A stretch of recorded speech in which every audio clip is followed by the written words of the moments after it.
Hello, we are live on the internet. Welcome. Live on the internet, but we are not at all ready to start the podcast. So apologise to our. This is free. This is free content that we would put behind a Patreon if we had a Patreon. This will be behind a paywall. It's in the good very enough near future. not to be free, is what it is. It's good enough that we don't give it away. Exactly, or raunchy enough. One of the two. We'll see where it goes. No promises. This is YouTube, so it will only be like verbally raunchy. So, but some people are into that. Welcome, and we welcome you to our fourth tier of Patreon. $28 a month. I guess you full Dave to Dave action. Dave to Dave action, just me all over the place. Well, as my employee, you are it's part of the contract, I'm afraid.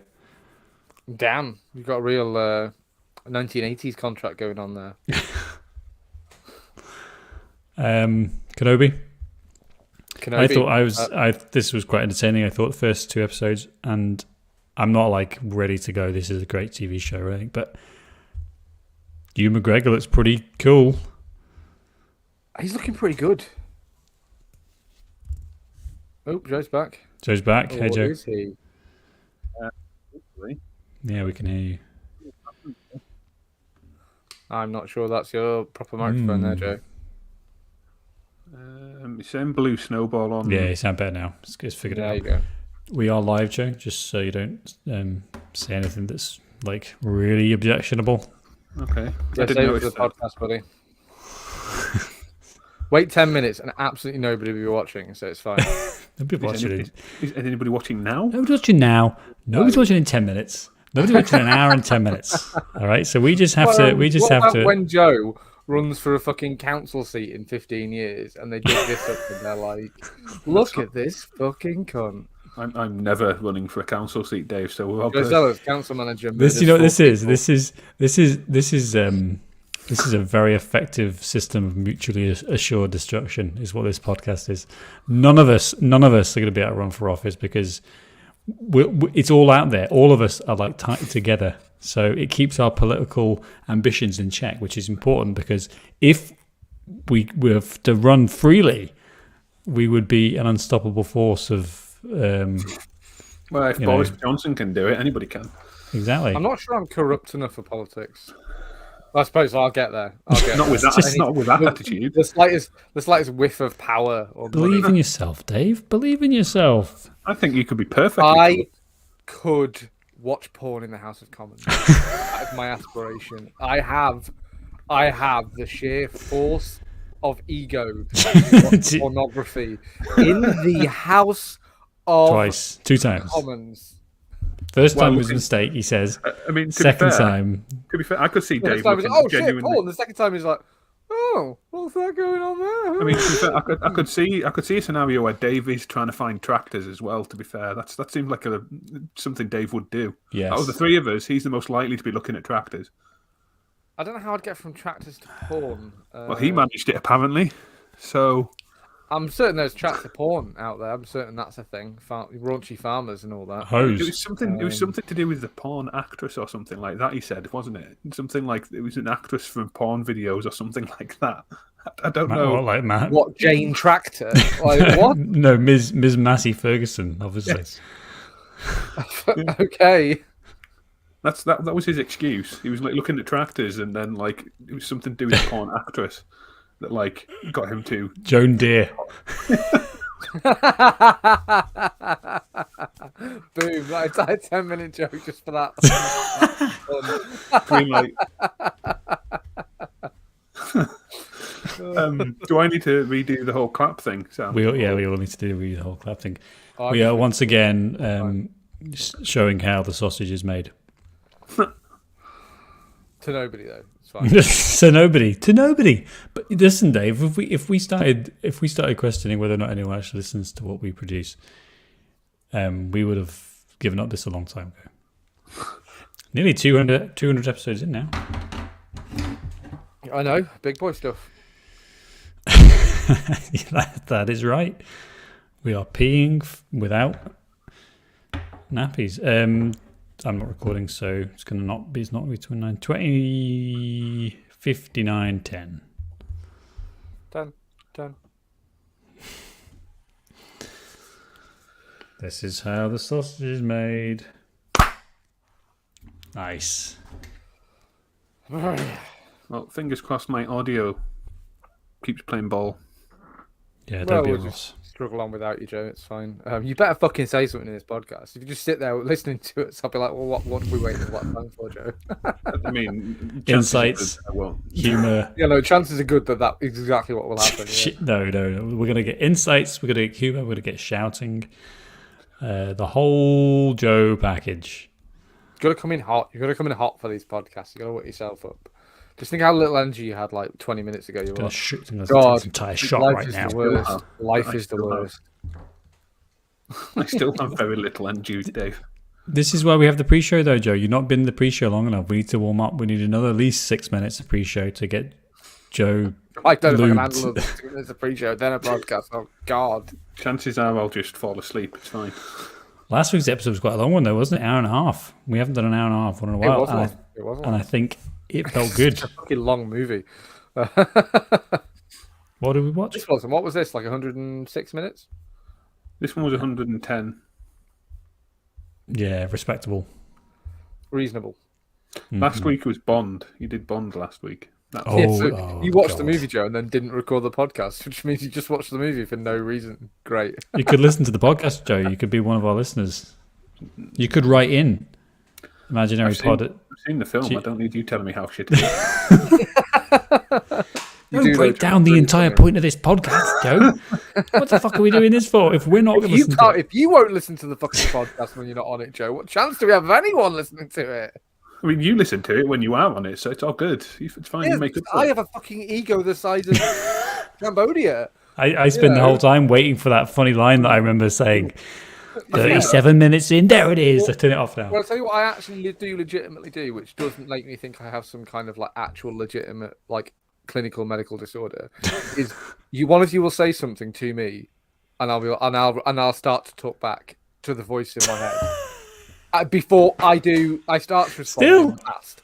And I'm like, oh no, it's fine. I understand what's happening. I'm listening to a podcast. This isn't a conversation I'm having right now. no, it's in fact a conversation I've already had.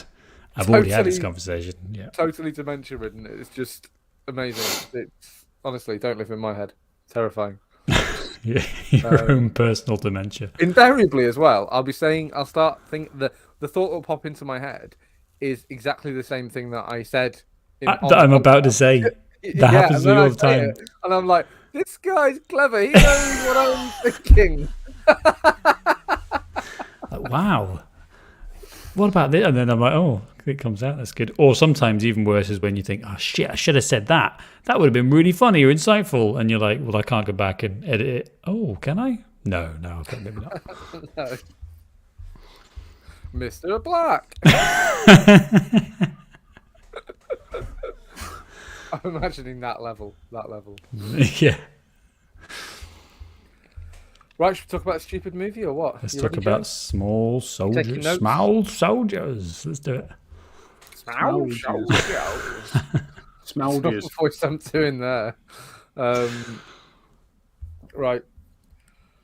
Hello, and welcome to this week's episode of the Imaginary Movie Podcast, a podcast where we watch a movie and then we talk about it.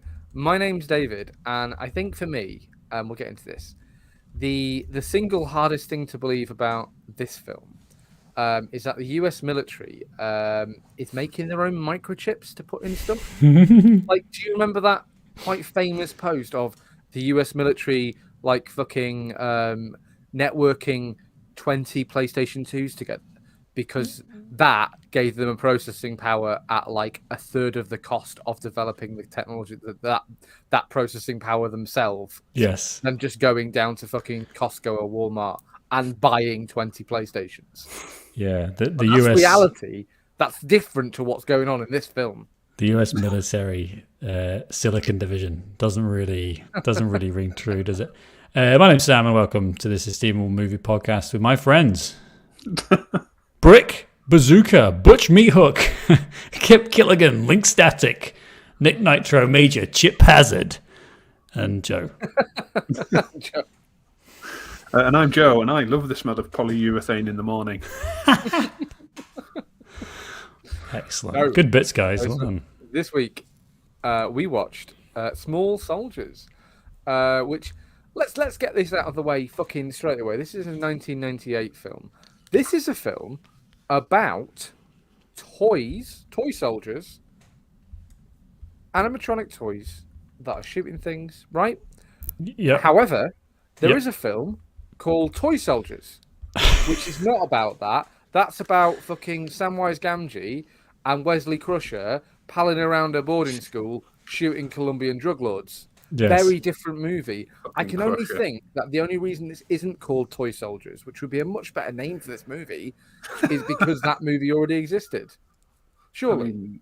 Yeah, I assume It's so. when you said let's watch Small Soldiers, I was like, okay, so which one is it again? And then you told me which one it was. I was like, no, that's wrong. You're wrong. I don't believe you. Small Soldiers is definitely the one.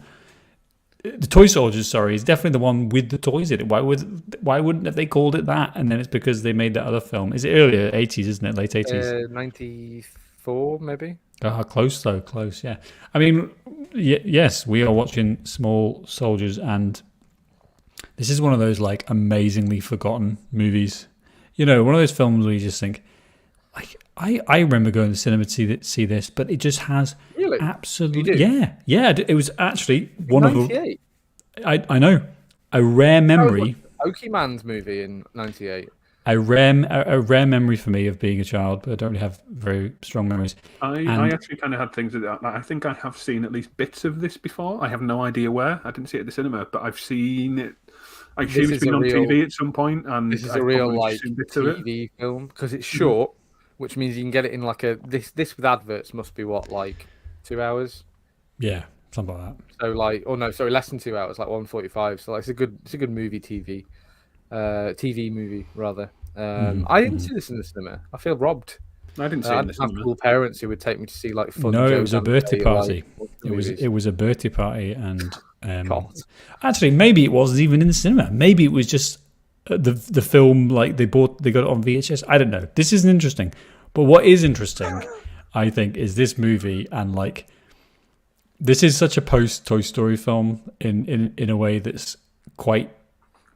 You know, they tried to capture the same magic, you know, of what happens when your toys come alive, and it kind of does that in some ways, but it's also got this like nice hard edge to it. I love how many references there are. Joe, you made one already to like war movies. It's like the next step. It's the culmination of, okay, we've got this nice little Disney movie now. Let's absolutely pound that in the face with, you know, fucking Butch Meathook as a movie name. Well, that's just fantastic. It's great. So we've all seen this before. Established. Joe maybe only seen a bits of it. Give us a plot summary, Sam, and then we'll leap into. I've got a fantastic parallel to draw, but give me a plot summary. Oh, teaser, nice. So when missile technology is used to enhance toy action figures, the toys soon begin to take their battle programming too seriously. And so we have an interesting cast in this. An interesting cast. We have Gregory. An insane cast. It is. We've got Gregory Smith and Kirsten Dunst as the kind of two kids. So Kirsten Dunst, obviously, is very famous now. Yeah. So just for the audience, that's Kirsten Dunst and some guy. And some guy, yes, who did like he was a 14 or 15-year-old who was in some movies. we've got a wonderful 90s American name here, Alan. And it's just great, isn't it? You know, we just have Alan. Like, there's just Alans everywhere. And it's just the most boring, like... it's an accountant name. It really is. And I'm sure he's a great accountant now, Gregory Smith, whatever he's doing. We also, though, have, like, David Cross in this. Yes. Dennis O'Leary is in this as well.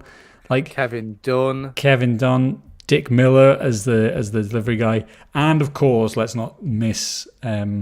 Phil Hartman, who plays... Hi, I'm Troy McClure. Yes. his last role. Apparently, they had to edit the movie because he died 2 months before this was released. they'd wrapped, and then he was killed a couple of months before this came out, and they had to Lionel edit it. Hutz I wonder what. Huh? That Lionel Hutz as well. Yeah, massive Simpsons guy, and he's so good in this as well. We've seen him in a live action role, and we watched that heinous Arnold Schwarzenegger Jingle All the Way previous episode where he plays a similar type of character. The same character. Same guy. In my head canon, completely and utterly the same guy who's moved from whatever Chicago to whatever this place is. Like it's totally the same guy, and let's not forget, as a final cast mention, we can move on to whatever salient point you're about to make, Dave. Star Trek connection, Robert Picardo, who shows up in this. He does, Picardo. Whilst Voyager's still going on, is it? I think 98. Yeah, I think between season 6 and season 7. There we go. Trivia led me to believe. Interesting. That could be totally false. Fuck you, listener. Google it. Fuck you, you've got Wikipedia. You don't need me for that. There's also like, while we're on the cast, it's kind of like you raised the point before this. That so this is directed by Joe Dante, the Gremlins guy. And he's the Burbs and that as well. There's quite a few Gremlins kind of references in it as well. The password, like Gizmo, and there's a couple of isn't there like there's a Gremlin skull at one point on like the desk in the toy shop. There's a Gremlin skull. Now. So this was my point. We're getting to the cast a bit because obviously I've derailed myself here. This movie is kind of like a return to form for Dante. I think Gremlins is one of my favorite movies ever. Like genuinely, absolutely up there. Wow, that's a strong claim. You guys agree? It really, really is just like a wonderfully perfect parcel of a movie. And then the second one is like that, but fucking just on crack. And it's wonderful. Like as a duology of films, it's fantastic. I really recommend going and watching Gremlins 2, the new batch. I don't think I've ever seen that. I've only seen it a couple of times, but basically it's like Gremlins, but without all the charm. They just strip that out and make it even sillier and wackier and more violent. And it's just puppets beating the living shit out of each other. And you're just like, yes, please. So Gremlins is this fucking wonderful creature movie, monster creature movie with teenagers, and we're just fucking running around trying to kill all these gremlins before they murder everyone. Wonderful movie. And this is kind of what they're trying to do here. Like you said, Sam, about this Toy Story of it. And this is basically I presume that this movie started off with a production company going to Joe Dante and saying, we want you to make Toy Stories but Gremlins, right? And that's basically the movie. That was the movie off the page. Was right, so it's Gremlins but with fucking toys because that's hot right now, you know? Yeah. Well, that does appear to be what it was in terms of so it was going to be a bit edgier. It was going to be more in that because Gremlins is quite a scary movie, relative. Quite violent, quite scary. The Gremlins kill quite a lot of people, straight up murder quite a lot of people in that. Film. Which is what the professor, the school teacher, you see his body with needles all over his face because the gremlins have killed him, and it's fucking hell. Yeah, yeah, it is, and I think then that's what it started as, and then they kind of got eaten up by the corporate machine and Burger King are doing. If you've got a movie with Barbies in it, you kind of need to expect some kids to go and see it because they think it's about Barbie. Do you know what I mean? You've got really isn't. God, will they have been disappointed? But there's a studio thing there, isn't it? Where if you made a My Little Pony movie and it was brutal as fuck and an 18 and because it's called My Little Pony, you're gonna get 10-year-old girls going to see it. And that would be a brave marketing decision from Mattel. My Little Pony. My Little Pony, except it's the Pony Wars, and they're all ripping the throats out of each other, and our listeners, gentle listeners, and you guys should refer to the internet. Because all that already exists in fan fiction. So well, there you go. not that. That's why it came to mind because that literally exists. But what I'm saying is that Applejack versus Rainbow Dash. Who will become the ultimate winner of the Ponyland world? We have outstripped my knowledge of My Little Pony. I know. I just googled it. Miles past. They have names. I assume these went with colours. You know character names, Joe. It's to embarrass me. I just assumed they went with colours. It's the white horse versus the pink. That'll do. No, some of these. Whoa. Let's not be backing the white horses, Joe. My God. fucking always with the class, always with the race things, Joe. I mean, it's you who's called it racism, Dave. I just went with colour. You're the one who went straight to racism. I assume you're the one with it. Well, this is an interesting conversation. I regret bringing this up. But from a production point of view, like as a production company, you want to make as much money as possible. So you kind of like, if you're making a movie about toys, and this isn't a movie about G.I. Joe or about Action Man, but like it kind of is. Basically, I presume they couldn't get the rights, or like there was a price thing going on. But this is kind of about Barbies and Action Man, and like so, you want grown-ups to go and see it, but you also want them to bring their kids, and that's kind of where this movie sits. And maybe it would have been a better movie for me, possibly, if it was that bit more violent and like maybe Phil Hartman gets it. Maybe they poison these parents and they're dead, and maybe that's something we can have. It lacks an edge, doesn't it? This film, it lacks an edge, basically, and doesn't really fall on either side. It's not really a kids' film, but it's also not for adults. And what's it doing? And that's a bit of a problem with movies, isn't it? And I watch a lot of kids' movies, a lot of kids' movies, and disclaimer: he has children. Oh, good God. You'd hope He's not just some creepy. I watched, in fact, with the curtains closed, watching kids' movies. All day. Yeah. The way I said that sounded creepier. Unless if you didn't know that I have. I watch a lot of kids' movies, guys. A lot. Lots. No, two children, and so I've seen Encanto. There's a great film. Brilliant animation. I've seen part of that as well when I was at Sam's. It's fantastic, Joe. You enjoyed every minute of it. But tell you what, after you've watched it, and I'm not exaggerating, 40 times, the shine starts to wear off, and so what you kind of like when you're watching those films, you need things to exist at an adult level. You need to be able to enjoy it at an adult level. And usually, I'm googling like who the fuck made the 19th fucking Horrid Henry movie or whatever, to go, oh, it's the same guy who did the fourth one. Isn't that interesting? I wonder what brought him back. Wow.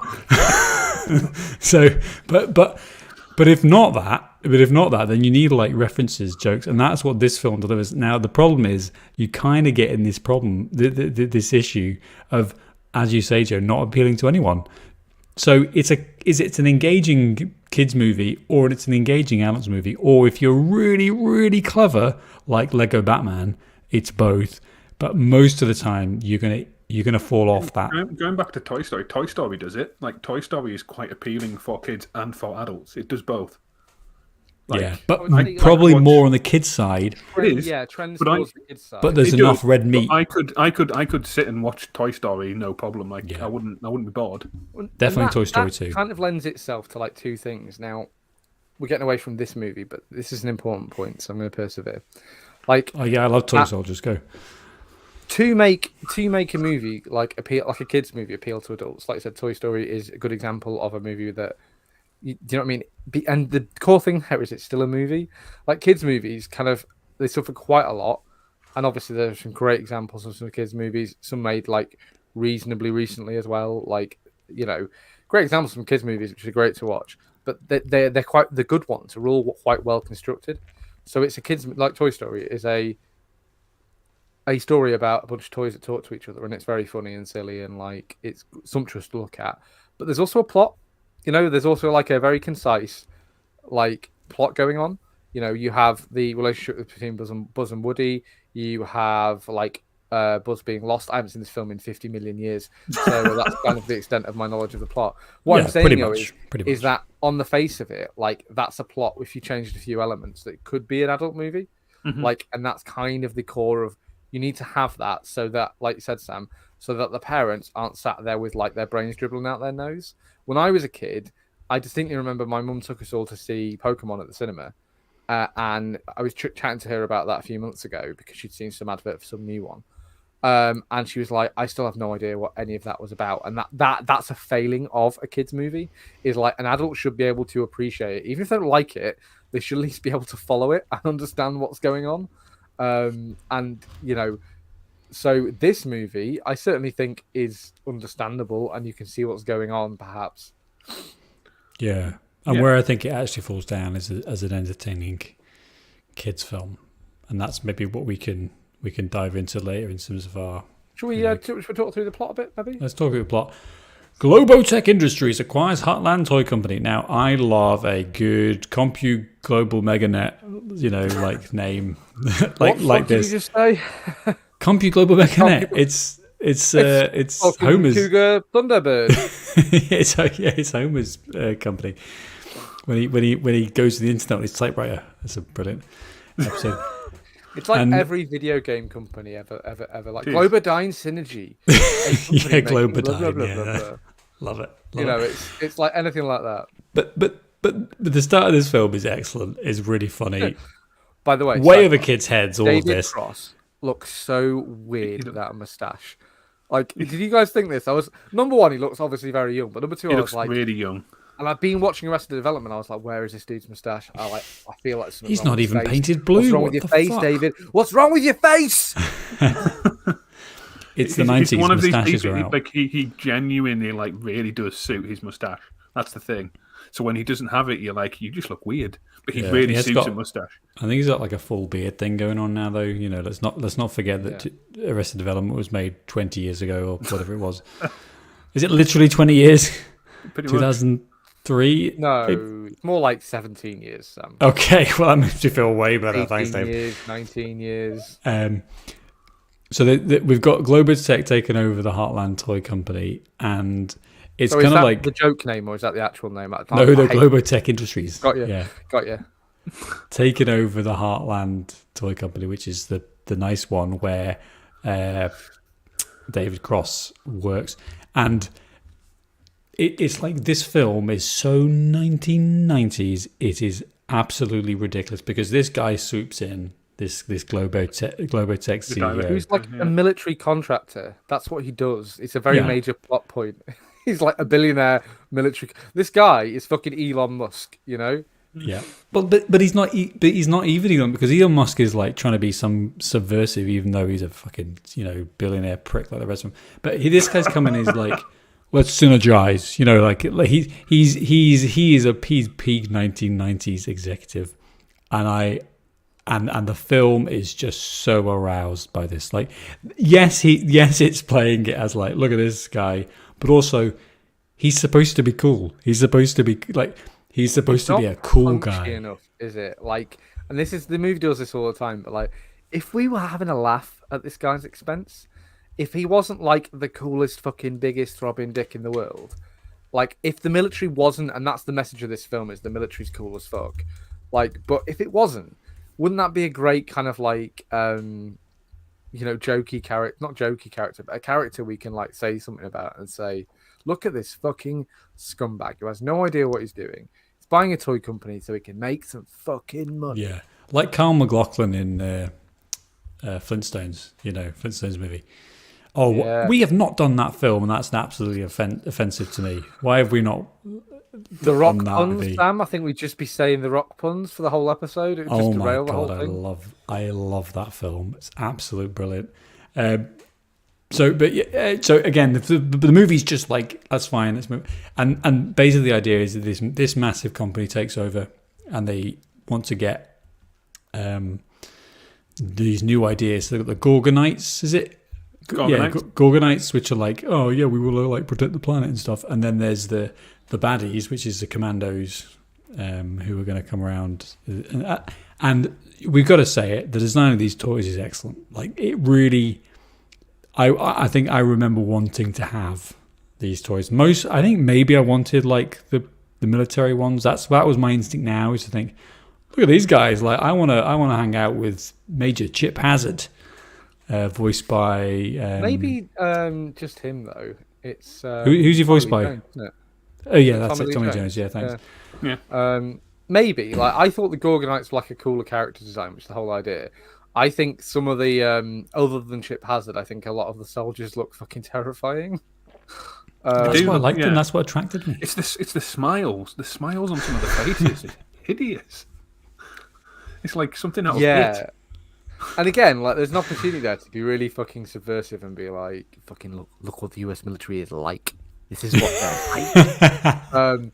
And the movie never maybe like outwardly says that, but like there is really like there is something in here, and I think it's Joe Dante. Like, that like fucking the US military's evil as fuck. Look at all these evil characters. They're just the US military, the US imperialist system. But yeah, the character design it's singular. All the characters look. Do you know what I mean? There's not just like 4 or 5 fucking just recruits in the background looking the same. They're all well formed, aren't they? And even the Gorgonites, which I don't, the designs aren't quite maybe as crisp as I think the soldiers, which just are excellent. We've got the eye one. We've got the main dude. There's quite a lot of different. Archer. Yeah, Archer. We've got quite a lot of different styles going on, and they kind of looks like such things out of like Monsters Inc., don't they? They look like characters out of Monsters Inc. Yeah. I think that's fair. There's the Tasmanian Devil guy. The cartoony, and the whole idea is that they're just like a sort of stand-in. Well, fuck it, we'll make your like.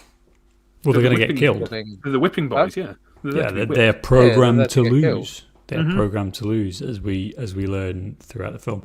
Now, let's talk about the CGI versus puppetry, because I think again, the original intention was to use the puppets more. So we got Stan Winston, who was the guy who was like, yeah, I can make Jurassic Park with puppets, absolutely, no problem. And then here comes, oh god, it's a massive meteor called CGI that's going to destroy my career. And that's it. And they made Jurassic Park with some puppets, but like the CG was the big thing.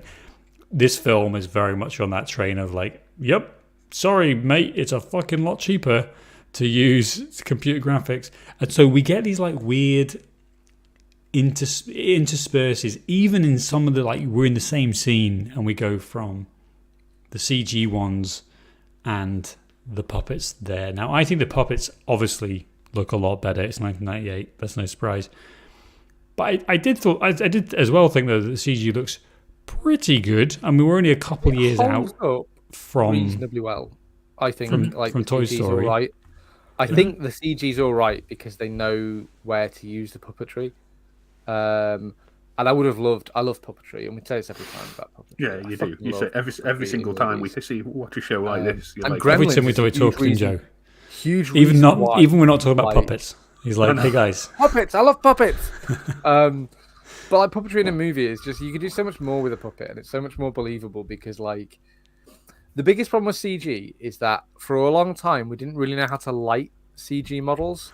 So like a CG model looks quite obviously like it's not in the same room as whatever it's in the room with because of the way that we used to light CG. A puppet though, is he literally in the room with you? So it's fine. The light is taking care of that. You just shine a light on it, and there you go. Dave loves a puppet. Physics of the universe make that work without you having to hire someone to do it. That explains our back catalogue being full of shows that include puppets. Dave is that reason. We do have a lot of puppet shows. Yeah, that is very true. You are right, Dave. About if you go back and watch, we've talked about Toy Story already. Go and watch Toy Story 1, and you're like, wow, so the reason they made this is because puppets are plastic and they don't have to have any more textures than that, and that's fine. And then go watch Toy Story 4 and just and you know what, your brain almost like tricks itself and doesn't notice until you look at it side by side, and you look at the what's that thing called, the light, I can't remember the name, where in video games where light is realistically reflected round and all this stuff. It just looks amazing now compared to how it did in the 90s. Mm-hmm. And this is bad at the time, I think, because we weren't used to, especially with a lot of CG stuff. Like, number one, we were watching it on fucking like VHS tapes, like by and large. So obviously everything looks like dog shit anyway. It doesn't really matter. On a 12-inch telly, like so like all I can see is shadows moving, basically.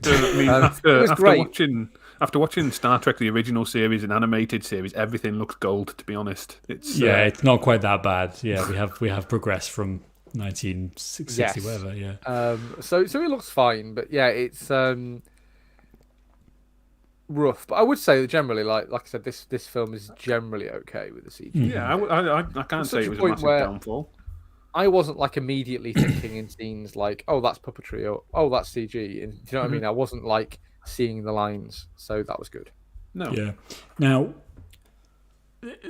Problems already though for me, because we're going to. So we got these toys. They've been designed. We've got the coke snorting 90s CEO, which is the movie's hero, and so like Larry, David Cross is like messing around on the intranet or whatever of this company. It's not David Cross, it's the other guy. Remembered this? Yeah. Oh, it's the other guy. So the guy. So the other. Yeah, they both get given like this secret password. Yes. And of course, this guy completely forgets what his is, and they only get it once. So, but he can remember because David Cross, like when he gets it, oh, mine's Gizmo, and it's like he uses his login. Thank you. He uses his login. Come back. It's obviously there as like a really clunky reference to the Gremlins, but I thought this would come back as like we used his password, so he's not in trouble. And like, nope, we don't care about that. No. I mean, to be honest, this whole thing is just there to like frame, like the toys coming to life. That's all it is. It's like coming to life. The toys come to life. Now, this is the Magic Bean, isn't it? And in some ways, like Toy Story is genius because it just says toys are alive when you're not there. Shut up. Yeah, deal with it. Like that's fine. So they kind of need. You can't really do that in the same way in this, I guess. I mean, like Ion Storm. Like radiation. Love a good storm. Magic. Whatever you like. Just whatever you like. But the way that they have to do this... Disgruntled Picardo could have been a disgruntled scientist. Yeah, I don't care. But I think this is a little bit laboured. And when he's like... ordering... like, we need some good chips. And he just goes, military chips. Yeah. Yeah. And it's like, oh, wow. So these toys get like these military microchips. Now, straight away... You're thinking, well, fucking what? How does that even work? What's the programming language that we're talking that these two interface in? How does it... literally just like throw a chip into his head and that wakes him up? Like that's it. That's it. I don't need anything else. And Picardo says later on, like these chips are like designed to automatically integrate with whatever system they're connected to. And you're like, what? Even just like like a voice box? Is that all that most toys have? Like. Yeah, it basically is implied that these computer chips create sentient AI based on again, like you're right, Sam. These are fucking pulled cord toys, essentially. This is Woody saying, "Howdy, partner." There's a snake in my boots. Those are the two things this toy says, and from that it forms a fucking perfect personality, perfect intelligence. Of fucking 1950s, 1850s cowboys. Like, wow. Can I also point out really that, quite advanced. These chips also they come with that inbuilt hatred of the Gorgonites and things, so they have like some sort of recall automatically because they were made by the US military, so obviously they have inbuilt racism. Yeah, so that's the whole basis as soon as he gets out of the box, he's like, it's the kill the Gorgonites. How do you know what Gorgonite is? Like, the spirit of Custer is just built in that to these. That could have been the movie. Custer is like fucking kill these natives, and like that's woo, ghosts. It's a ghost ship. You know what I wanted to see? I wanted this film, but like the Commandos win to see what happens if like they wiped out the Gorgonites. What would the Commandos have done at that point? Like. Because this whole thing is like to stop them wiping out the Gorgonites. What would the world's in South America? Yeah. Like whatever the CIA was doing exactly at that point. That's what they're doing, Joe. I mean, we're not that far. Like Iran-Contra was only like a decade ago, maybe or something. So, and there's loads of shit to come. We are what was it? 4 years away from 9/11. Like we are fucking prime. Even when we're talking about a film that happens before 9/11 and doesn't include any plane travel. Drink, listener, drink. There we go. I mean, he does fly a helicopter at one point. There's kind of a helicopter thing. There's history.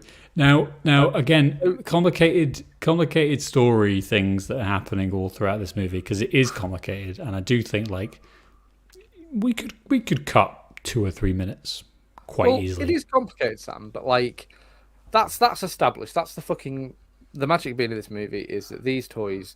We've got these computer chips. Even before we see them in action, we know like all the toys are going to come alive, right? Okay. So then we get introduced to our main character, Alan. Yeah. Right. Alan. Keep saying it. Doesn't sound like a word eventually. Alan. Alan. Alan.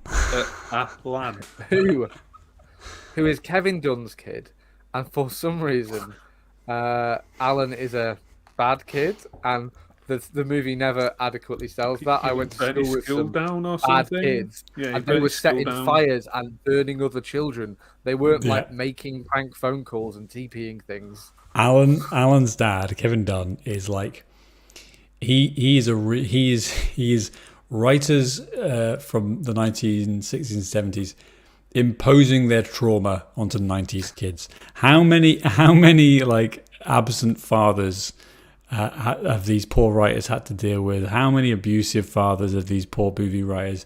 And they're like, you know what, 90s kids, I know your dad's better than this, but I'm going to remind you just how terrible it was for me. And that's like what we're going to have. He's like a really shit Geppetto, isn't he? Like, he just ignores his he just like ignores his actual kid to like make wooden toys in his back shop and things. What the fuck is he doing? It's weird, isn't it? So the dad runs a toy shop is the whole thing, and getting past the fact that the dad leaves this kid who we're told has been expelled from loads of schools. He's like this. Honestly, like the way they set this up is like this kid has been fucking skinning puppies in the back garden, basically. But the dad's like, well, I'm going out of town, so here's the keys. You run my livelihood. You can be in charge of locking up, in charge of all the cash, all of that. No, Some responsibility will sort you a load out. of puppies or do a load of drugs. But he's a really He's fine. like shit kind of toy shop as well, because like he doesn't want any like these futuristic like he doesn't want any war toys, so like that's a big thing. So like he doesn't want any war toys, and like they're all like handmade stuff. It's like It looks like a totally charming toy shop, actually, Joe. I thought. Yeah, but that's Jesus not Christ, how Dave, you're very nostalgic, aren't you? That's not how it's set up, though, is it? Like when the kid No. comes in, they're like, "I don't want to go into this shop. It's shit," because basically he makes his handmade toys, which is great. Like, you know, but the whole implication is that like you actually want to go to one of these conglomerates and get a cool toy, not. Yeah, and that's what the kid kind of thinks as well. And this leads to like, honestly, like even more than the chips, which I can get past as the magic bean, the stupidest, least believable part of the entire movie, which is that a guy, the delivery driver, Joe, Who's me? turns up to drop something off, right? And he's just like, the kid's like, say, could I have some of these toys? I haven't got any money, but can I have them? And I'll pay you next week. And this guy's like, Sure. I could lose my job, but yeah, all right. Well, make sure you put all the POS stuff up that I've given you, all the big steins, Especially all in the big America, displays. you know, where workers' Like maybe rights are so. take out an advert in the paper saying I've got these toys, and they go, well, how do you have those toys before they're released? Like, and just gives him these toys, and just he's like, oh yeah, go on, you're happy. This is a real like Doc Brown thing though that we get in loads of movies of like, oh, here's this adult who is not acting at all like an adult should act, and that's fine. Dick Miller though, who plays Joe, he's like a big. He obviously was at Gremlins, and I think Gremlins 2 maybe. And this is kind of what he does though, isn't it? He kind of goes. He's in like everyman type of characters. He does a lot of Midwest kind of like. Yeah, and he does a lot of. He's done a lot of work. Blue-collar guy out of The Simpsons, basically. Yes, exactly. He's done a lot of work, like being in those early films of famous directors, you know, Cameron and Scorsese, whatever else. So it is like I do like this character. I like the role that this character plays, but I am with you, Dave. It's very confusing. It's very. Here's these really expensive toys. It'd be one thing if this guy was crooked as shit and that was established, and he was like, you know, say these fell off the back of the wagon. Like that's one thing, and we could be like, oh, this guy's a bit bent, and he's making a buck, and he does this all the time, and like, you know. But no, it's just like he's like, but he really likes this kid, so he's willing to risk his entire job and his pension and fucking die on the streets in America with no universal health care. This kid asked him really nicely. And then he's back later on, hanging out with the coke sniffing CEO, like nothing's a problem at all. At the end of the movie, which we'll come to. Well, he was there because he got kidnapped by the toys, if you remember. It's really. Oh no, I don't remember any of that. It's movie, Dave. It's absolute drug-fueled madness that this film is. Now, I got to say, I do think this is just such an overly complicated script. Like, there's just so many elements. So you get rid of Joe, to be honest. Let's get rid of that. I mean, what's he offering? maybe here we go. We're fixing the movie already. Maybe the kid, Alan, is like, I don't want to be in your wooden toy shop, Dad. You suck. Go back to the 50s. And he runs into Toys R Us or whatever else, and like sneaks in. He manages to save up some steal, or even he could steal things. That'd be a real badass. And then he could steal one of these toys, which then comes alive, and it's like his dad discovers. Oh no, you've got a plastic toy. You're gonna, Jesus, that's it. You could even just like find one of these, like, maybe like there was some rich kid, like, I don't know, Kirsten Dunst's brother, like, had asked for the Commander or whatever for his Christmas or whatever, but had got like one of the shit Gorgonites and didn't didn't want it. So like threw out his window or something. And Alan is walking past and picks it up and goes, "This is a toy," sort of thing, and then ends up with it, and then it kind of goes from there. And Archer, the toy, is like, this human protected me, and so I will reveal myself to him, like, or whatever. Yeah. So we're going to make it Jumanji, where he walks past the site and finds the board game. That kid's also called Alan. Yes, there we go. Yeah. There we go. We have it has been proven that all kids in 90s movies are called Alan, male or female. That is proof. Alan Dunst, Alan Barrymore, Alan Barrymore. Excellent. So I just think like, fuck, it's so complicated, and even when you go on Wikipedia, this is 6 full paragraphs, full to the brim paragraphs of like what, and there's loads of stuff in this as well. It's effectively a fucking kids film, kids movie. It's a lot of wasted. It's a lot of wasted stuff. Yeah. Like, obviously, for some reason, we feel the need to establish that Alan's a bad kid, but actually, if you took that out of the movie, what changes? Like, does anything in this movie change if he's not like a quote unquote bad kid? Just make the relationship a bit more difficult, with the dad. Basically, use that as a thing to set him up as an outsider, don't they? That's what they're trying to do. I've got to go to a meeting at the bank because we're going to lose the store, right? Basically, at the very bit, after we've had the Globadine fucking scene with, whatever his name is. Yeah.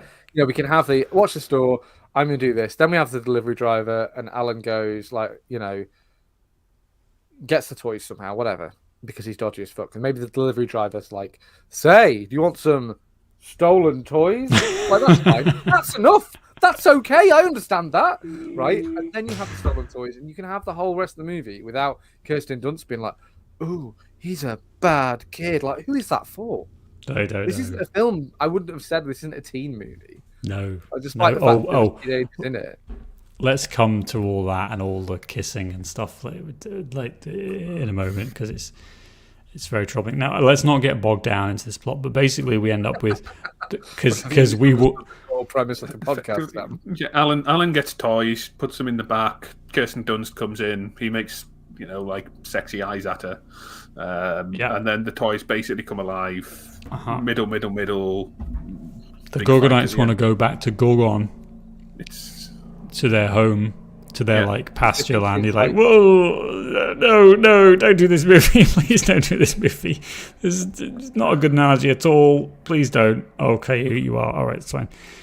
And then we get but we start to see more of these amazing soldiers. I mentioned all the names at the start. I don't know what's my favorite. I really love Kip Killigan. I love that. The big one. I don't know. But Butch Meathook is just like... Or maybe that's the big guy who's like hanging off the bicycle. It's just great to say, Butch Meathook. Like, that is just a wonderful, wonderful set of letters put together to form words. You can imagine that in a world where like this movie was the darker, like more violent, scarier, like really... When this was like Gremlins 3, like you can imagine them being like quite... well thought of characters, like a bit culty and a bit like, oh yeah, it's Chip Hazard, it's fucking Kurt Killigan, it's Nick Nitro. You can imagine like a whole series of like comics being spawned of these characters, like in a sort of kind of like almost like really kind of superhero-y kind of like G.I. Joe basically, like, memes. I think this is such a memeable movie, and it's like, and it's because it has been basically forgotten as a major cultural, moment that we don't really have that. at the very forefront of forgotten movies no one gave two shits about. Yes. And look at our hordes of listeners bow before us. Yeah, we are on the forefront. Would you use two aren't recognised on our own lifetime, Sam? That's just how it has to be. I think like or anybody else's lifetime. It's all good. I think like many artists, we will be fondly remembered once we're dead. Forgotten immediately. Yes. Yeah. Fondly. Once we're dead, though, we have to die first, and then we'll be okay. So let's talk about the toys in a minute, but let's get it out of the way. Can we talk about Kirsten Dunst and this fucking kid who can't act particularly well, and their whole relationship and why it's in this movie? I mean, obviously we know why it's in this movie is because Kirsten Dunst was a pretty good, well-known child actress, and you need a name. Kirsten Dunst she's in Jumanji as well, actually, isn't she? So she's like, I think actually she is. Kirsten Dunst is a really good actress. I think she's good in this generally. That's the disparity is that the kid, what's his name? John Smith, Alan something. No, the actor's name. Yeah, Alan, isn't it? No, Gregory Smith. Gregory Smith. I think he's fine, but I think Dunst is. And there's a reason that not all child actors make that transition to like being an actor, whereas Dunst did make that transition into being an adult actor because she's pretty good. Like she's pretty good in this movie.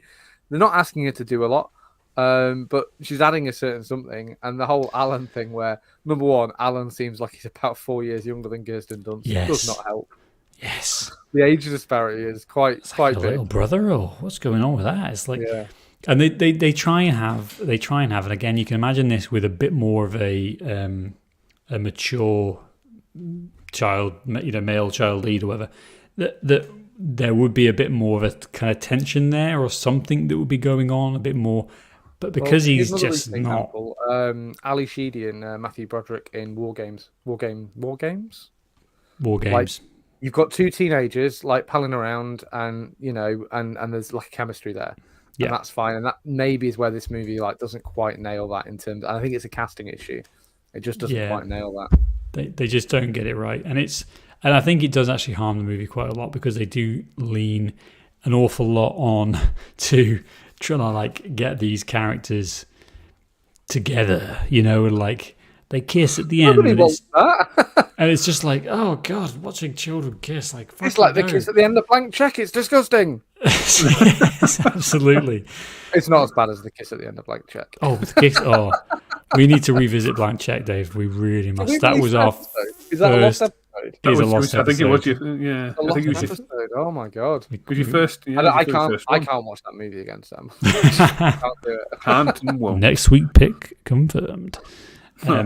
It's just like no, stop trying to force this because they do have like a bit of a thing where she's got a boyfriend already that's age appropriate for one, and it doesn't, and he's like, I want to go out with her, and it's just like he's moping around, isn't he? No. He's there to get set on fire later on and run away, which is fine and funny, Yes, that is funny. It's kind of like an odd thing where like these characters work, I think, as leads. It's like you said, Sam, it's that kind of like forced romance. If they were just friends and the movie didn't feel the need to like have that implication of, and the kiss and things like that. But the really weird thing is that like the implication is that like obviously Alan we've established is a bad boy. That's why like they've had to keep moving because he's down at school. But then got leather jacket and cigarettes rolled up in his white teeth. That's the weird thing. Like the person if he wants some smack. Like the Kirsten Dunst is the person that Kirsten Dunst is supposed to be dating is then like portrayed as an actual bad boy, like riding a motorbike. So like what is this? It's a like you said, Joe, I think it's a miscast in a certain way. You remember, like, you don't need to have. You can have a movie like with Kirsten Dunst and Alan Smith.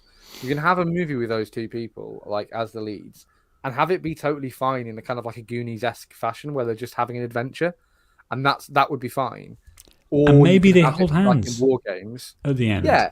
But maybe they kind of like look at each other a little bit, and you think, oh, maybe in the future, in the next movie, or even all you need is like maybe he just asks her to go to the cinemas or something, and she says yes, that's fine.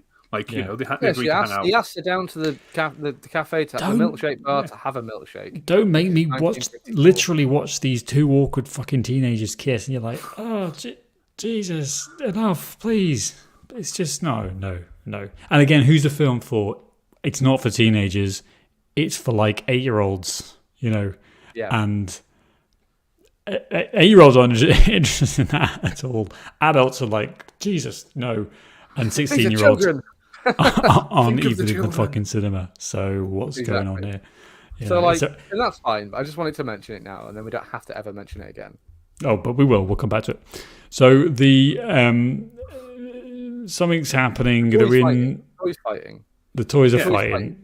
Yeah. They destroy Yeah, the store. so which is The near end of commandos that. come out first, and obviously then, like, you see, like, one of the Gorgonites moves and goes, oh, shit, I'm in trouble here. And then he comes back in the morning. The star's a fucking mess.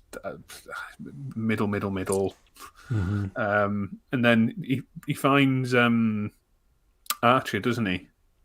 Well, he took Archer home. Archer like went to his. Anyways, it's not important how we get there, but Archer's with him, Mhm. and seemingly all of the other Gorgonites are gone, and it's kind of like then becomes like one of my favorite bits of the movie is like the the soldiers like tracking him. They're following them about, and they're trying to figure out like the soldiers are doing a covert op, which I think Yeah. is just, and the way they frame it as well, and they're talking to each other, but in that one like tone of voice where they're like, "Ah, soldier, report in," and they're shouting every line. I think it works really, really well because they do sound like it's a pull cord toy, but they're Mhm. having like this Proper great conversations, yeah. surveillance. This It works military really well. chips made them speak in like they can't alter the tone of voice or the Yeah, well, they've been programmed with this voice, haven't they? So, Yeah. like, that's the voice they use. So Chip has to just shout throughout the entire movie because he's only got like one tone of voice, and it's great.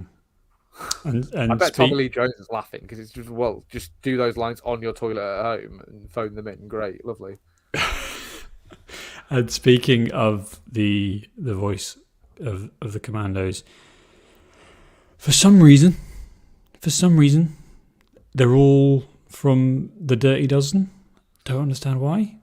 1967 American War movie. Absolutely no reason for them don't question it. to be. Seemingly, it was just I think like they thought it would be like a cool nod to the movie if they could get these actors. Yeah. And they did. I mean, there was some talk, some of the trivia, and you never know to believe any of the trivia. Some of the trivia said they wanted the cast of the Predator to Schwarzenegger and everyone else to sort of voice these. In Shane Black. 1998, are you mad? Are you mad? But they Phil? couldn't get Schwarzenegger because he owned the entire world at that point. Yeah. So what all they you got can was get is a bunch of 97-year-old men who were in a film 30 years before this, 60 years ago from now. which is just exactly what these kids are going to love. They're going to love this, Jerry. Our parents would have loved this. They would have thought it was hilarious, but they'd be dead of old age in 20 years. The 90s kids are going to be like, oh, the Dirty Dozen are in this movie. Fantastic. Similarly, the Gorgonites are voiced by, for some reason, again, the cast of This Is Spinal Tap. And you're like, Which is All right. even weirder. It is even weirder. who agreed this? Just who paid for this? What? It's just baffling. We do because we've got Frank Langella, who's Skeletor from He-Man. Skeletor from He-Man as Archer, and then we've got Tommy Lee Jones. So they're not obviously they're kind of like actual actors. Tommy Lee Jones as Chip has. Love Tommy Lee Jones in this as well. I think he's doing his absolute best, shouty, which we also get to see. Lines they just repeat over and over. It's great. Yeah, we also get to see this in Men in Black as well, which is another 98 movie that's an absolute treat. That's what fucking kids were going to watch, by the way. That's what they were going to watch rather than this. Is Men in Black, and For very good reason. for very good reasons, Joe. Exactly, because it's a That movie. exceptionally Because good. it's actually Are you good. trying to tell me, Joe, that Will Smith has more charisma than fucking Alan Smith or whoever this is? Gregory Smith, the character's Gregory name. Smith. It's a baffling choice. Alan. Alan, yeah. So But you know, but the thing is, it's an extraordinary cast, really, and there's a lot going on. We've already talked about Phil Hartman, and like, there's just an awful. It's quite overstuffed with character actors. Like Hartman's good, and I like him. I like him in this movie, but there's not enough of him, and there isn't really space for any more of him. It's the same with Kevin Dunn. Like I like the 2 scenes we get with Kevin Dunn, but I wanted more. Like, Yeah. and do you know what I mean? So you need to kind of shave this cast down a little bit. Like, do we really need 2 full sets of parents? Do we really need both the mums as well and the little brother? Yeah. You know, and the 2 scientists and the billionaire and the truck driver? Do we really need all of these characters plus around a dozen toy characters? Do we really need all of that? Which are all going to have their own kill lines or their own lines of somehow, because we fucking Harry Shearer he needs something. We can't. We're paying for him. We need to bring him in. You know, like fucking Ernest Borgnine's sitting there, like, well, we're going to use him, aren't we? Are we going to use him? I mean, if you don't, who's going to watch it if you don't? It's absolutely Ernest Borgnine is in this strange, movie. It's strange. Absolutely baffling. And it's kind of like to compare this to Gremlins again, which I'll continue to do, which is a movie you've both seen, presumably. Years ago, but yeah. Yeah, literally not since I was a small child, so I would be good to revisit with one this day. Movie. A nobody main character who can sort of act but not massively. The dad is quite like Kevin Dunn, but he's also kind of a nobody, and he's in and out of the movie. You know, the truck driver's also in that as well. Like the mother who's like can play tennis apparently.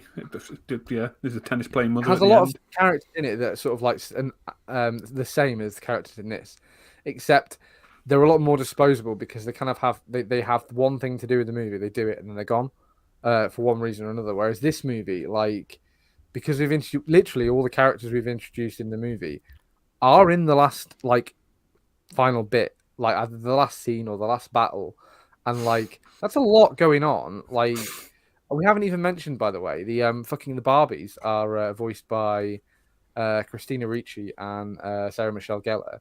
Like apparently we were not fucking getting voice actors for this film. Apparently there was a big union issue, like no voice actors whatsoever. Everyone has to be a proper actor. Why is Sarah Michelle Gellar in this? I mean, again, this will have been around the time of Buffy as well, 1990. Year after Buffy came out, I think 97 was Buffy. Yeah, it's bad because I actually, as I think you texted me as I was like, is that Sarah Michelle Gellar? I was like, oh yeah, Sarah Michelle Gellar's in it. What again? Why are we spending all this money on this bizarre cast when we could, we could spend another. I don't think it 12 quid on the script. It actively detracts as much as it could have done in another. It doesn't, movie, but it doesn't add anything either. No, and it speaks to the priorities of this film, doesn't it? And that's where, as we get towards like the latter half of the movie, and the latter half of this podcast, we start to half. Oh God. We start to everything starts to come together. Now this is where I think the film is the strongest. So for me, is when we've got like basically the reveal. The commandos aren't hiding anymore. They're fucking strapping chainsaws onto lawnmowers and just, I love the design here. Come on, boy! I'm gonna tear you apart. Like it's just absolutely brilliant. Tommy Lee Jones is shouting. He's doing a fantastic job because you can only think they must have sat them down and said, right, like, great scene by the way earlier where they immediately the toys are like, well, these guns aren't real. Yeah, and they're like the equipment we've got is malfunctioning. Like, and so someone must have sat down, the prop department, and been like, right, so these toys are going to arm themselves. What are they going to arm themselves with? And they've got loads of like little like wood saws and things. And like I said, later on they've got the chainsaws and they cobble together these like skateboards. They used to make a helicopter and all that sort of stuff. Don't they use like a nail gun or whatever, or like a paperclip gun or something at one point and stuff? Mm-hmm. Yeah, and it's really fun. Like that's a really fun aspect of this movie. I think is maybe overshadowed a lot by some of the other scenes. That flaming tennis balls. That's the big one. Obviously, they use flaming tennis balls to make it like a flamethrower type thing. And I love how effective they are. I love how effective, and I love actually how violent like these toys become. Like a nail gun. it's not like where you think, oh well, you just kick them, wouldn't you? Actually, fucking hell, no. You would think twice before you would start messing with these toys with nail guns and flaming tennis balls and whatever else. Like, they aren't messing around, and I like that. I think they're the funnest part of the film is these toys. The commandos, especially. Fucking Gorgonites are a bore, an absolute bore who do nothing of interest, really. They kind of exist to be, really. Like, the fact that there were other programmed to lose. I always found to be a bit distracting. Like, if you just had it be Archer and had them all killed in the first scene, like, again, does the movie change quantifiably? No. Nope. Except you don't have to pay. This is Spinal Tap cast. Yeah, you save $400 million in Spinal Tap cast. We get the really cool and weird, and again, like, don't think about it too much, the Barbie scenes. So they're not called Barbies, they're called Gwendys, because do you want to be sued? Can't call them they can't pay for that, can they? Jesus, come on. Yeah, for Barbie licensing. Ernest Borgnine just blew the budget. So not letting you set fire to these Barbies and have them be murderers. I'm sorry, but they are okay. All right, maybe not in the wheelhouse of things. Maybe that would get a note from Hasbro. Yeah, Hasbro and Barbie, definitely. Hasbro, I think, own like everything now. I think like Kenner, Mattel. I think also Barbie's like a product that you can't really like. How Simpsons has Malibu Stacy, because you can't do Barbie because it's like you'll be taken to court immediately. It's like the mouse. You just can't do it. Interesting. Let's go back to 1995, Toy Story, where Barbie refused to be in the first Toy Story, and then very quickly shat themselves and realized what they'd done and are featured prominently in the rest of the Toy Story movies. So absolutely, that is historically a fact. Just to kind of correct the record, apparently Mattel owned Barbie. So there you go, Sam. No, but who owns Mattel, Joe? Come back to us in 10 minutes. Joe's going to... I'm just going to go watch Toys That Made Us, to be honest. Honestly, I'm pretty sure Hasbro and Mattel used to fight each other, and then one of them owns the other now. They merged. So come back with us, Joe. Subsidiary issue, yeah. So anyway, we have this Barbie scene, which is kind of like, again, another like horror movie scene, where they dismember the corpse of Nick Nitro. Again, it's a toy, so it's... But the charming family fun. The other toys are reacting to it, and I think this is actually a brilliant like scene, and kind of like why it shows you what they could have done with these toys. The toys are reacting to them taking the chip out of Nick Nitro's head, like he's cutting up an actual human corpse. Yeah, like, I think that is just brilliant, a brilliant layer in this movie where they're like, "Oh my fucking god!" and one of them vomits, and it's like, all he's doing is taking the chip out. I just wanted some real like harrowing screams from the, like they're slowly pulling his spine out of the back of his chest, like just kill me. That's what I wanted. But again, isn't this the film's? It's not quite there, is it? It's not quite there. But it's maybe more than like an 8-year-old would want, is it? It's a bit much. Oh, definitely. This whole scene is like, I imagine, quite scary because it's like a Frankenstein's monster scene. Yeah. Like, you have the lightning and the batteries, and again, none of it makes any sense, but don't question that. And they turn all of these Gwendy dolls into like soldiers. Like, they don't have chips, but don't worry about it, it's fine. Or like exoskeletons or wiring. Right? Don't worry about any Shut up. Shut up, it's magic. And they march out. But like visually, I think it's borrowing quite heavily from like the Universal monster films, and like as a horror scene, I think it's a really, really great send up. And it's why this film irritates me, because obviously they were capable of doing like this absolutely pitch perfect parody of a horror film. I wanted more, and they weren't allowed to do it for whatever reason. I know it's because it's not meant to be. It's meant to be like a adult/kids movie, so you can't make a horror movie because then kids can't watch it. No. So that's why. Even though no kids did watch it. Incidentally, just going back to Toycast. Oh, here we go. Welcome. Mattel and Hasbro are separate. Hasbro tried to buy them in 2017. The offer was rejected. Oh. So Mattel is still separate. Oh, that's good. A little bit of competition. Off the here, Hasbro. It must have been Kenner. It must have been Kenner who did all the Star Wars toys I was thinking of. Kenner got bought by Hasbro. Hasbro. Don't Google it, Joe. Joe, you get on the research. No, enough. Like I said, I'll just go watch Toys That Made Us. That'll do. Welcome to us live Googling things because we're stupid and know nothing. Just get No, distracted. we know enough to know that we don't know it, basically. Yeah, that should be You the just get name of our distracted. podcast. That's what happens. Yeah. It's fine. So anyway, we have this like great Gwendy scene. You then have the Let me talk about it. I'll introduce this because we've got middle, and then we go to prime 80s meat. This is a 90s meat. This is what we're here for. Every single 90s movie has to have it. It's an electromagnetic pulse. And you can check that off your 90s movie bingo card right now, because if it's a 90s movie and there's any sort of like technology, EMP. To the point where they just throw around EMP without ever properly explaining what it is. And it happens all the time. I mean, GoldenEye, there's an EMP. And they're not like... So, you know how a nuclear bomb will cause like radiation to go around and knocks out wiring. And it'll basically... Mate, you're talking the Ocean's 11. You're doing the Ocean's 11 speech. Yes. Exactly. You know how a nuclear bomb goes off? But obviously it doesn't matter because it's blown up everything anyway. If you could do that without and it wipes the nuclear out explosion, every single electronic device in a 4,000-mile radius. And it's like, this is what we believed in the 90s, and everyone knew it. Everyone knew it. And this is what they basically do to try and destroy these toys. Now, that's fine. Wipes It's out okay. the ship. But then the stupid bit of this, can I kind of like... Oh, Joe, please go. I know what you're going to say. Extremely stupid fucking thing is, so the Gorgonites survive because the satellite protects them. Yeah. Science, Joe. Fuck you. Science. No. Hear me out here. So the reason that these chips were never introduced to the military is because they were weak to this EMP. They had no way. The military didn't want to spend money on the EMP shielding, even though they'd invented a chip that literally contained actual artificial intelligence. But they didn't want to. No, hold on, Dave.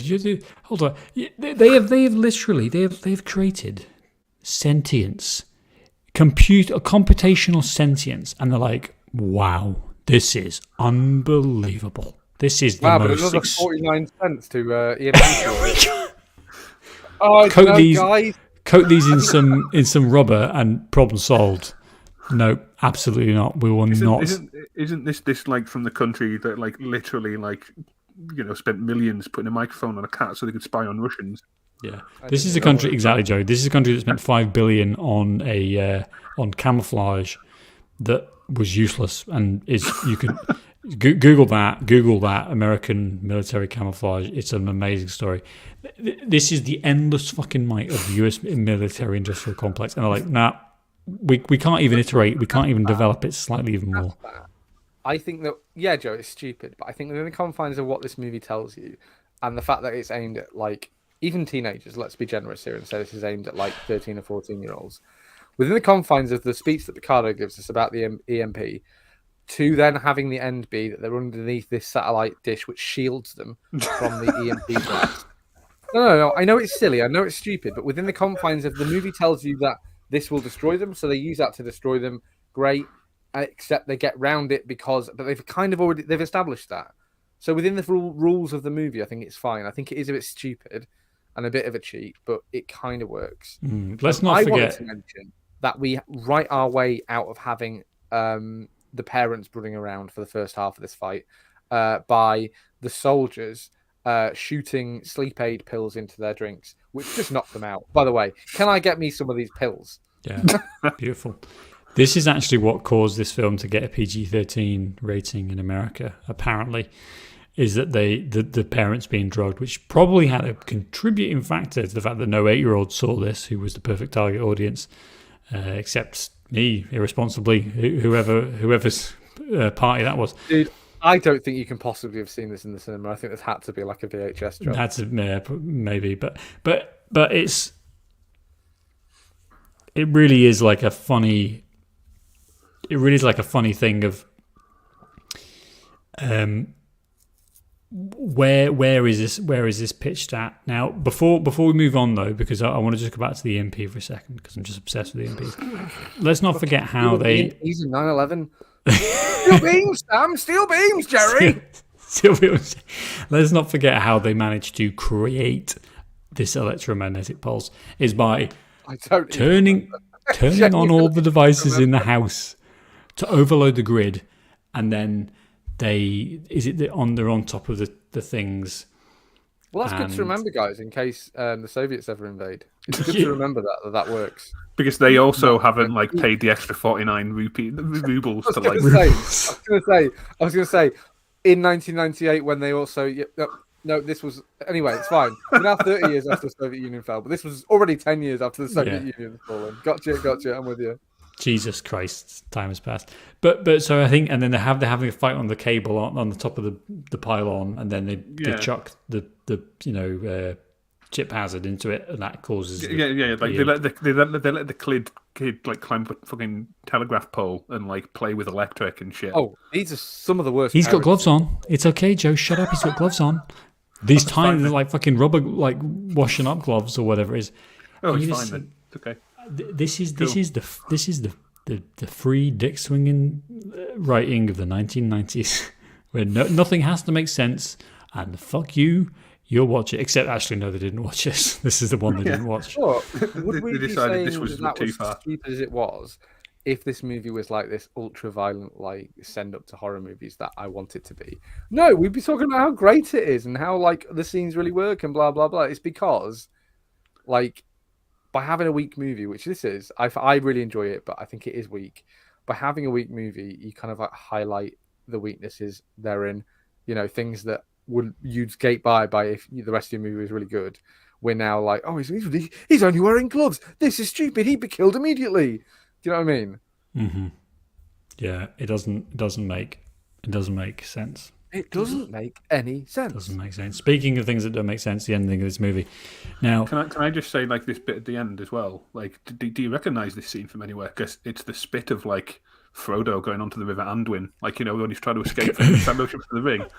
It's like the spit of it. He comes out the woods. They put him on a boat. For a second there, Joe, I was like, "Do you mean the billionaire writing checks? That's nothing like that, Joe. What are you talking about?" That's the opposite of what Lord of the Rings is supposed to do about Joe. No, as before, Peter Jackson clearly was inspired by this film and Willow. I think one of the last. This is so stupid, by the way. You're all right, Joe. Can we just? He steals the boat from his dad's store. His dad whittled that boat with his own hands. We haven't even got there yet. We haven't even got there. Let's go to the savior of this movie, which is 90s American ultra capitalism. Because who comes in, swoops in a helicopter? It's the cocaine sniffing of his assistant's navel. He comes down, and in a hail of white dust and alcohol, he's like, "So what's okay? So yeah, this is pretty bad. What I'm going to do is going to pay you all off."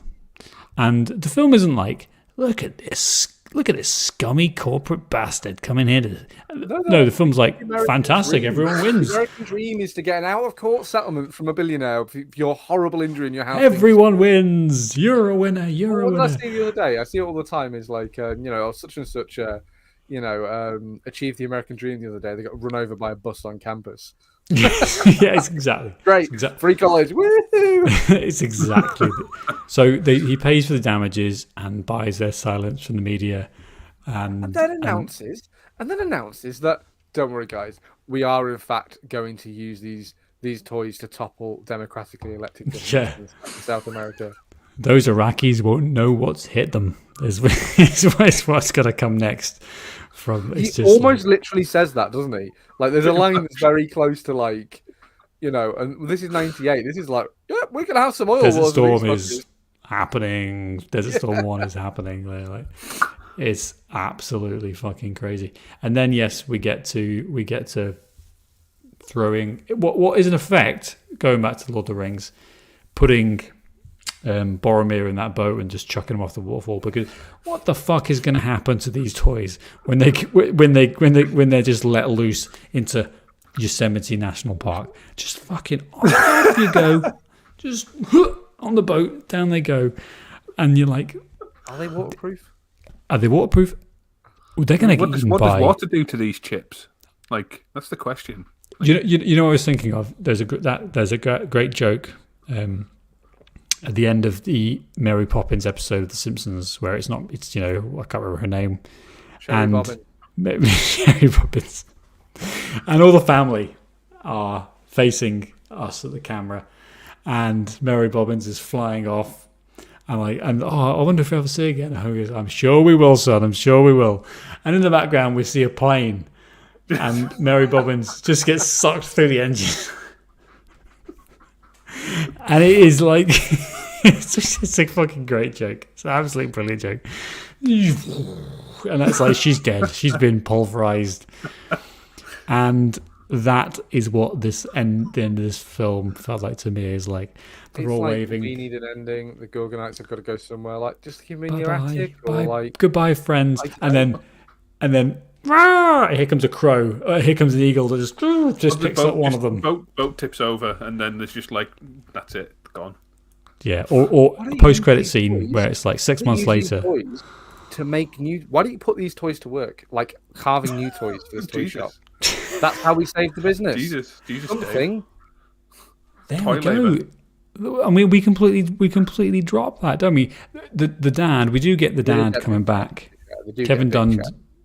Yeah, Kevin Dunn does come back and like finally acknowledges that his son is a human being who deserves compassion and care. He's a real boy. And fathers and sons bullshit in Hollywood. Because it's like, the 90s. Right. And so Alan finally knows dad loves him. Great, fantastic. I'm so happy for you, Alan. It's just, you know what it is. Geppetto finally realizes his son is a real boy after all. That's what that is. He has, he should be looked after. And they're off to go find their land. Encanto or something like that? No, Gorgon. Like they're going to go find Gorgon. Yeah. In Yosemite National Park now. Again, it's like, hey guys, should we tell these toys that Gorgon's not real? Oh no, okay, right, fine. Yeah, go on, off you go. Enjoy this. Gorgon, just see that mountain over there. It's just like way past. Just in the back. Just like the good dresses are in the back. If you keep going. Keep going. You can't go further. He's got Kirsten Dunst to think about, so he doesn't really care. He's happy. Yeah. Wikipedia describes that Alan and Christy part on, quote, highly amicable terms, which is a weird way of phrasing they kiss. But anyway. Highly amicable. Yeah, thanks, Wikipedia. Oh, get me some of that highly amicable. So that's the end of this absolute baffling movie. Now, let's talk a little about the movie business, and then we can get the fuck out of here. This was supposed to go, as we've said, for a slightly harder audience in terms of, a bit more aggressive and a bit more kind of more like Gremlins. But don't worry, because we had Kenner Products, who had produced a line of toys featuring the Gorgonites and the Commandos, so they were there ready to be purchased. I wonder how much you can get them now on eBay. Burger King teamed up with the film to promote the Rodeo Burger, and the lines of kids' meals was set up. Now, again, quote from Wikipedia, were met with some controversy after the film received a PG-13 rating for the drug references we mentioned earlier. According to Dante, the MPAA gave the film a PG-13 because of that, with the pamphlet accompanying the toys including the disclaimer, while the toys are suitable for children of all ages, the movie Small Soldiers may contain material that's inappropriate for younger children. And some restaurants accepted an exchange for Mr. Potato Head toys instead. Now, right. That literally sums up the problem with this movie, because it cost $40 million to make and only made 87. So we're probably barely profitable once you consider marketing costs, which this film clearly had considerable marketing costs, because you've got all of these tie-ins. And I think it's just no one knew what they were making, and by the time they did, it was already too late, and the corporate machine had eaten it. And it's why this film's not remembered. It's why this film is a forgotten gem, I would say. Like, as much as we've been ragging on it, it is very entertaining, but it's kind of entertaining in that sense of like, stupid way. Yeah, you were so close to such a good idea. Whereas, to answer your question, on eBay you can get these toys from anything from about £8 upwards now. Wow, there we go. So there's not even like a cult market for them on eBay nerd toy sellers. Varies. Some of the inbox stuff, like It's more expensive. Right, pay you what both you don't listen. You both don't need to be looking. Both of you don't need to be looking at this. Okay, we can. This isn't watch this. I'm Google. interested, dickhead. But that to me is why I think this is one of those like forgotten gems that there isn't going to ever be. It isn't ever going to be a film that I go, oh, we should definitely watch that again. Like it's not going to come up in the rotation of my kids. With my kids and saying Small Soldiers. It's a bit like Flintstones, the Flintstones movie, which I have tried. I thought, oh, brilliant, let's watch that, guys, and put it on, and it's like, wow, this film is so sexual. Like Halle Berry, what the fuck are you doing? Like it's absolutely. Oh baffling. my! Like your kids aren't going to appreciate that at all. There's so much No. in the Flintstones movie. The Flintstone movie is kind of the inverse, though, Sam, where it's all for the dad. It's in that movie. all for the. Like It's there is all nothing for references. kids in that movie. No, other than the fact that it's a Flintstones. So It's made for people who watched the Flintstones as a kid. As a It's not kid. made for kids. It's made for people Yeah. who watched it as a kid. Yeah, yeah. I do agree, though, Sam. I think this movie will never ever, but it could have been. Can you imagine? They had the marketing in place. The movie wasn't. Yeah, it just wasn't there, was it, Joe? It wasn't. It does make me want to watch Gremlins, though, which I'm probably going to do. I'd like to watch Gremlins. I think I would be happy to bump whatever is my next pick on the rotation for Gremlins, because it's one of those films where it's like that's Gremlins is this movie done right, isn't it? Obviously, Yeah. same director, and they tried to rebottle that magic, but too many Burger Kings, man. Too many corporate fucking takeovers, man. Too many Burger Kings. That damn Burger King. Burger King.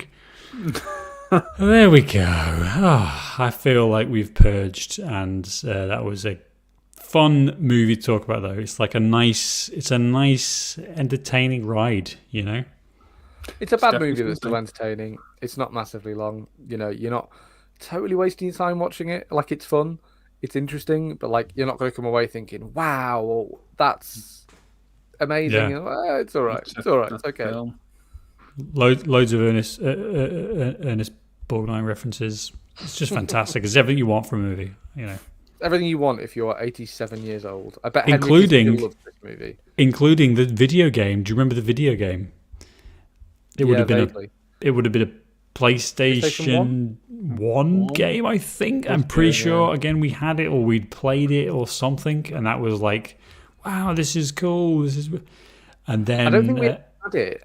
A friend of mine had this and Micro Machines, and we played this for like 10 minutes, and then we're like, let's play Micro Machines because that's amazing. yeah, Much better yeah. toy-based video game of that era. And just very finally, there was supposed to be a remake of this as well in 2019, which Fox was working on, and then Disney later cancelled when they bought. Creative bankruptcy. Just Good in the call. entire world. So call. I think that probably is a good call, except for nerds like us who remember it, and that's maybe where this film should remain. So there we go. We It's have what it got is, through isn't this movie. What are we doing next week? Does anyone know? Anyone interested in what we're doing next week?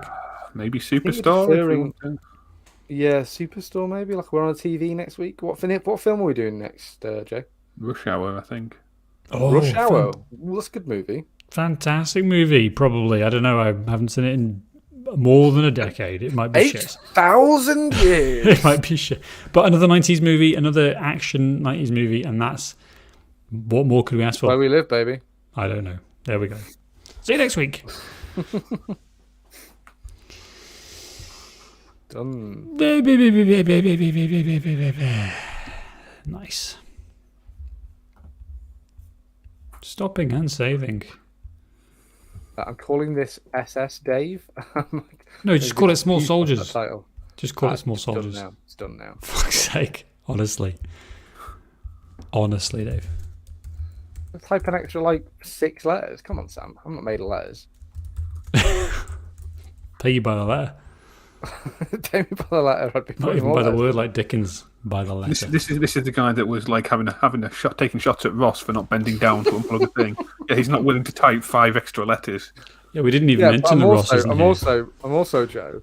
I'm not asking you to fucking change the entire day of the podcast. Also, do 2 podcasts this week so we can fucking get ahead of ourselves again. Just so I don't have to fucking lean down and plug something in or unplug it twice a week. I'm sorry. Bit different, mind. I love this public airing that I can then send to Ross afterwards. Still live? Oh yeah, absolutely, Dave. You see the ticker there? I haven't turned it off. This is all gold. Shame him publicly. Send it to his boss. He will even try and defraud you. You know that. He won't even try and defraud his company. There we go. Right. Well, let's leave it there. Thanks for watching, non-existent viewer. If you are watching, though, congratulations. You got to the end. You win absolutely nothing.